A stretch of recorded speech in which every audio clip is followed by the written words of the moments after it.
রিজিকের সন্ধান পায়। মানুষ শ্রম এবং কষ্টের মাধ্যমে আল্লাহ তাআলার পক্ষ থেকে রিজিকের সন্ধান পায়। পশু পাখিকে কাজ করতে হয় না, কর্ম করতে হয় না, অফিস আদালত, ব্যাংক ব্যালেন্স এগুলো তাদের কিছু নেই। খায় দায় পায়খানা করে ফেলে, এটাই তার পশু পাখিদের জীবন। তো মানুষের জন্য আল্লাহ সুবহানাহু ওয়া তাআলা বলছেন, কর্ম করো, কাজ করো, মেহনত করো, শ্রম দাও, তবে না তোমার ঘরে খাবার আসবে। কষ্ট করতে হবে, মেহনত করতে হবে, বসে থাকা যাবে না। আল্লাহ সুবহানাহু ওয়া তাআলা বলছেন, তোমরা শ্রম এবং কষ্টের মাধ্যমে আল্লাহ তাআলার পক্ষ থেকে রিজিকের সন্ধান খোঁজো।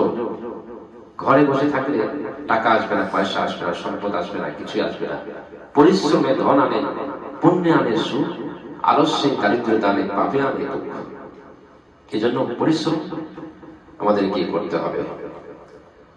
আল্লাহ সুবহানাহু ওয়া তাআলা তোমাদেরকে যে কিসমত রেখেছেন এটার উপরেই তুমি সন্তুষ্ট থাকো।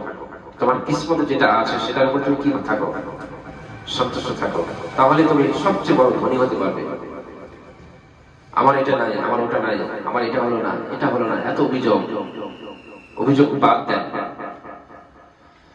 আল্লাহ সুবহানাহু ওয়া তাআলা আমরা নিজের অজান্তে আল্লাহ তাআলার কত নিয়ামত গ্রহণ করছি, কিন্তু আমরা বুঝতে পারছি না। সূর্যটা প্রতিনিয়ত আমাদেরকে তার নিয়ামত দিচ্ছেন আল্লাহ তাআলার পক্ষ থেকে। সূর্য, চন্দ্র, গ্রহ, নক্ষত্র, আকাশ, বাতাস, অক্সিজেন সব আল্লাহ সুবহানাহু ওয়া তাআলার পক্ষ থেকে আমাদের জন্য বড় নিয়ামত। বলি আলহামদুলিল্লাহ। আল্লাহ সুবহানাহু ওয়া তাআলা বলেন,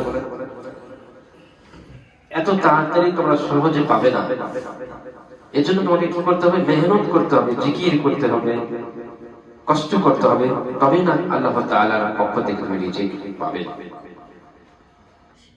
আল্লাহ সুবহানাহু ওয়া তাআলা বলেন সূরা বালাদের 4 নম্বর আয়াত বলছেন,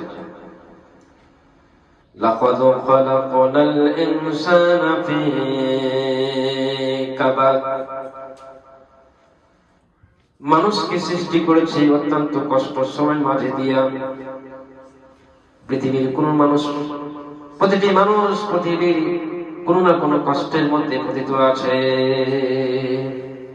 মানুষকে আমি সৃষ্টি করেছি অত্যন্ত কষ্ট শ্রমের মাঝে দিয়া। দুনিয়ার প্রত্যেকটি মানুষ কোন না কোন কষ্টের মধ্যে পতিত আছে। সূরা বালাদের 4 নম্বর আয়াত আল্লাহ সুবহানাহু ওয়া তাআলা বলছেন, মানুষ শ্রম দেবে, কষ্ট করবে, মেহনত করবে, তবেই না আল্লাহ তাআলার পক্ষ থেকে সে কি পাবে? রিজিকের সন্ধান পাবে। লাকাদ খালাকনাল ইনসানা ফি কাবাদ, এর শাব্দিক অর্থ শ্রম এবং কষ্ট। কাবাদ শব্দ অর্থ হলো শ্রম এবং কষ্ট।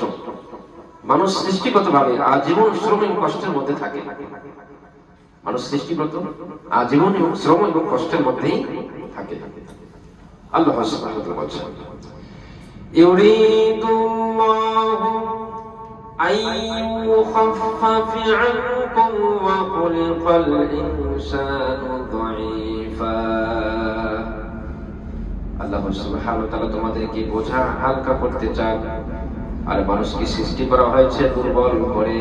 কিসের বোঝা? কিসের বোঝা?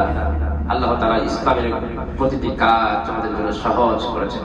আদ-দীনু ইসরুন, ইসলাম কি সহজ।